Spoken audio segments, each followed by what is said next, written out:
Hoy es viernes, 25º día del mes de abril, año 2025. La actualidad viene con mercados mucho más tranquilos. Llevamos 3 sesiones consecutivas resubidas en el mercado americano. Y esto es asombroso en los tiempos tan convulsos que vivimos desde que Donald Trump llegó a la Casa Blanca. ¿Y por qué el mercado parece estar estabilizándose? Pues porque parece que empieza a imperar la rentabilidad, la marcha atrás dada por Donald Trump, la negociación abierta con la pausa de 90 días en la aplicación de algunos aranceles. Y lo que está trascendiendo parece lanzar el mensaje de que todo va a ser mucho más razonable de lo que inicialmente se planteaba. Se han tranquilizado no solo las bolsas, sino también los mercados de la deuda pública, los bonos soberanos. Hasta el dólar se ha tranquilizado, si bien la moneda americana sigue bastante débil, que era y es uno de los objetivos principales de la nueva administración de Estados Unidos. Ahora mismo tenemos el euro dólar, que esta semana llegó a marcar 1,15 dólares por euro a 1,1334.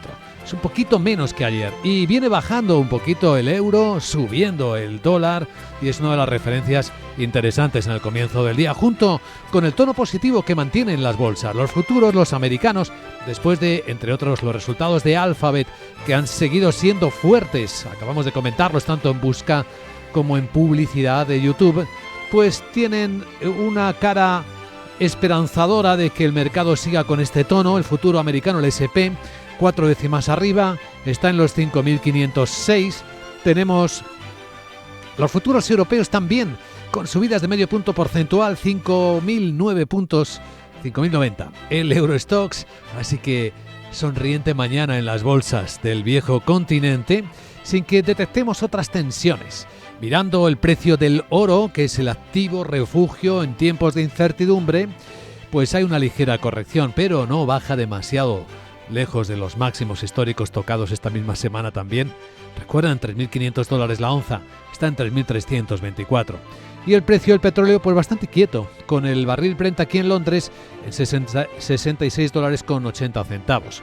Hoy vamos a ocuparnos precisamente de la energía, al hilo de la cumbre de Londres y de las oportunidades que se abren más allá de quienes buscan oportunidades de inversión en defensa. También puede haberlas en la energía. Nuestra invitada capital nos va a ayudar con el análisis de cómo el mundo intenta prepararse para que su seguridad energética sea una realidad y los riesgos se controlen más después de lo que hemos visto en los últimos años.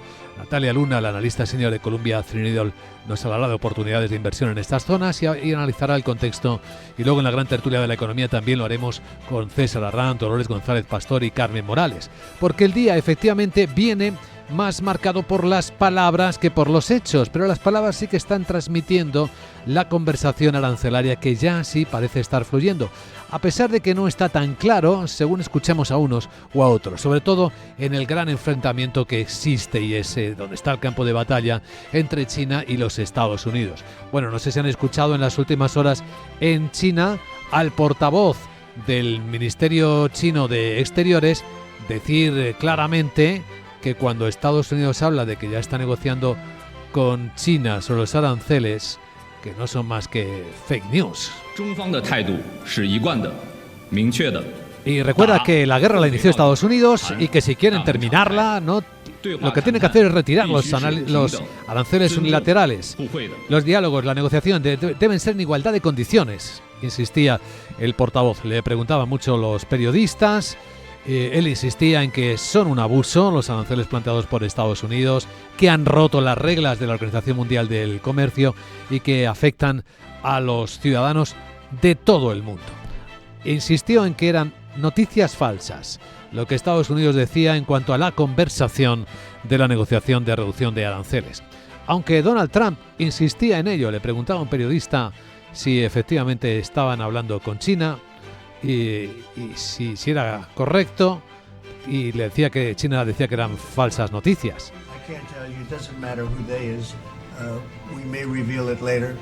Y él dice que se están llevando a cabo conversaciones con China.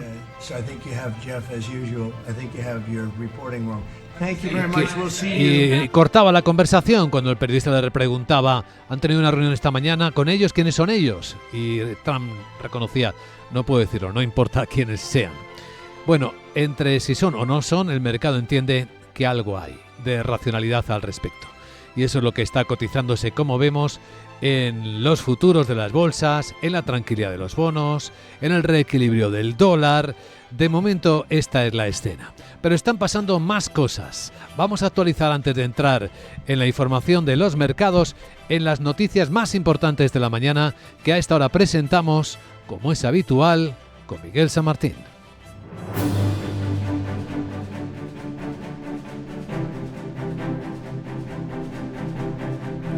Y tenemos que además estamos observando y continuando la reunión del Fondo Monetario Internacional y del Banco Mundial, la asamblea de primavera. Y Miguel, el FMI está pidiendo a los gobiernos más cooperación, más estabilidad fiscal, más productividad, en definitiva. La directora gerente del fondo, Kristalina Georgieva, asegura que pese a la incertidumbre global, la economía mundial tiene mucha inercia de crecimiento, pero advierte de que debe ser más integrada, dinámica e innovadora para poder resistir a los shocks. Afirma que no teme una recesión y respecto a 2026 pide que la economía mundial sea resiliente, integrada, que pueda resistir esas crisis y que sea vibrante, imaginativa e innovadora. También ha mandado un mensaje a los bancos centrales. Los bancos centrales tendrán que lograr un delicado equilibrio entre el apoyo al crecimiento y la contención de la inflación. Para ello, no solo deben ajustar los tipos de interés oficiales, sino que también deben apoyarse en la credibilidad para anclar las expectativas. La independencia de los bancos centrales es fundamental, es crítica para la credibilidad. Hay que protegerla.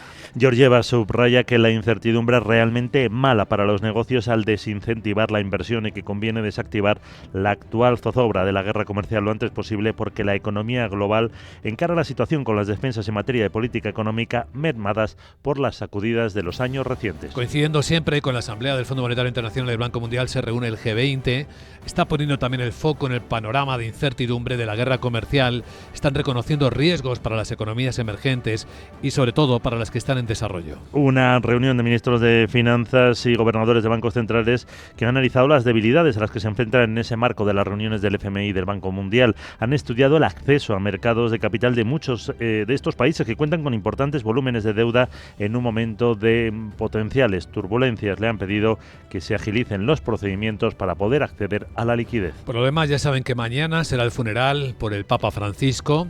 Un punto de encuentro en Roma de líderes mundiales. Donald Trump, el presidente de Estados Unidos, uno de los que acudirá, aprovechará el viaje para hablar con otros líderes internacionales sobre sus polémicos aranceles. Y se ha mostrado, de hecho, esperanzado en que puedan llegar a acuerdos con varios de estos líderes mundiales presentes. Lo ha dicho en el despacho Oval de la Casa Blanca tras reunirse con el primer ministro de Noruega.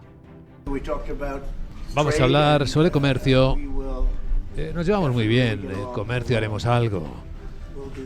Pero creo que el primer ministro, ahora del de Noruega, sabe que a lo largo de los años Estados Unidos ha sido muy bueno, con mucha gente. Es hora de que nosotros también nos beneficiemos.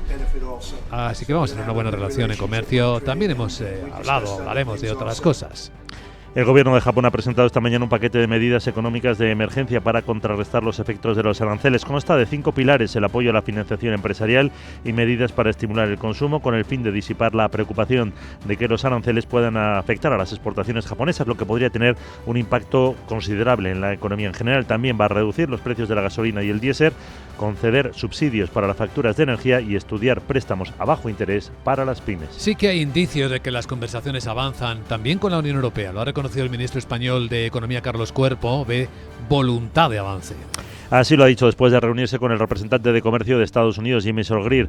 Dice que las negociaciones siguen y que espera que al final se pueda llegar a ese acuerdo. Hemos estado, por supuesto, también hablando sobre la posible vía también de un acuerdo entre la Unión Europea y Estados Unidos y cómo desde ambas partes, y esto es un mensaje que quiero resaltar, hay una voluntad de llegar a un acuerdo y de hacerlo pues en este marco de los 90 días que nos hemos dado para negociar. De hecho, Cuerpo asegura que no hay una línea roja en cuanto a una cifra específica final de aranceles y que Greer le traslada que Estados Unidos quiere cumplir con el objetivo de reducir el déficit comercial que tiene con el resto del mundo. Hablemos de la economía europea. Alemania, su gobierno, ha rebajado 3 décimas el pronóstico de crecimiento para este año. Ahora lo que ve en el escenario es estancamiento. El ministro de Economía en funciones, Robert Habeck, reconoce que esa corrección a un crecimiento cero se debe a la política arancelaria de Trump para un país muy dependiente de las exportaciones como es Alemania. Y dice Habeck que al final lo que ha cambiado es el mundo. Nos enfrentamos a un cambio fundamental, yo diría paradigmático, de las premisas económicas básicas. Lo aprendimos por las malas cuando de repente hubo que evitar una inminente escasez de gas, pero lo vimos incluso antes con el aumento de la balanza comercial exterior, la fortaleza de la economía alemana, la riqueza de este país, los ingresos fiscales se deben en gran medida a un comercio que funciona, a un mundo globalizado que funciona, y este mundo ya no existe. También apunta que el gobierno anterior no tenía mayoría parlamentaria y el nuevo todavía no está formado, por lo que han pasado casi 6 meses en los que no se han podido tomar medidas. El Bundesbank también apunta a un crecimiento leve en el primer trimestre, pero prevé que haya contracción en el segundo. Y escucha lo que viene en España, la reducción de la jornada laboral. Dice el ministro de Economía, Carlos Cuerpo, que se ve convencido de que habrá un acuerdo con los grupos del Congreso cuando llegue al Parlamento la próxima semana. La vicepresidenta segunda y ministra de Trabajo, Yolanda Díaz, anunció que el Consejo de Ministros del próximo martes aprobará ese proyecto de ley para reducir la jornada laboral a 37 horas y media semanales. Es un proyecto que llega casi con 2 años de retraso después de que fuera en el acuerdo de coalición entre Sumar y el PSOE. Cuerpo espera que al final, con las negociaciones, pueda salir adelante. Lo que hacemos es ya lanzar a través de este segundo paso por el Consejo de Ministros el proyecto al Congreso, para que podamos tener esa discusión de enmiendas, esa discusión con el resto de grupos parlamentarios y llegar, como ya dijimos desde el principio, a una visión o a un texto que sea ambicioso en el objetivo, pero que sea también equilibrado en el diseño. ATA asegura que los trabajadores autónomos serán los grandes perjudicados por la rebaja de esa jornada laboral. Considera que asumir las horas no trabajadas por sus empleados supondrá más trabajo, menos conciliación y un riesgo de seguir con la destrucción de empleo. Y ahora en Capital Radio, la agenda de Sara Bot. ¿Qué nos traes este viernes, Sara? Muy buenos días. Adelante. Uy, que no está entrando Sara Bot. Vamos a ver si conseguimos que entre Sara Bot. Adelante, Sara.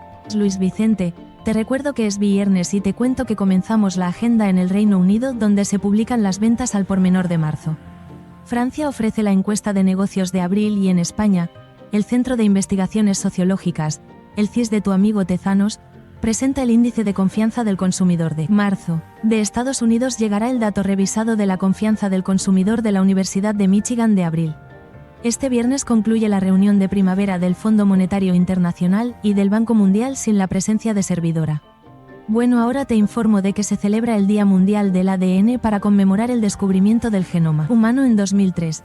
Y yo te pregunto, ¿tengo yo de eso? ¿Es algo así como mis chis de memoria? No sé por qué, pero me da que son más efectivos los míos. Si quieres te alquilo alguno. JE con acento agudo. Chao. Chao, gracias querida Sara. Vamos a adelantar ahora cómo vienen los mercados de Europa, adelantar los protagonistas que moverán los mercados en Capital, la Bolsa y la Vida.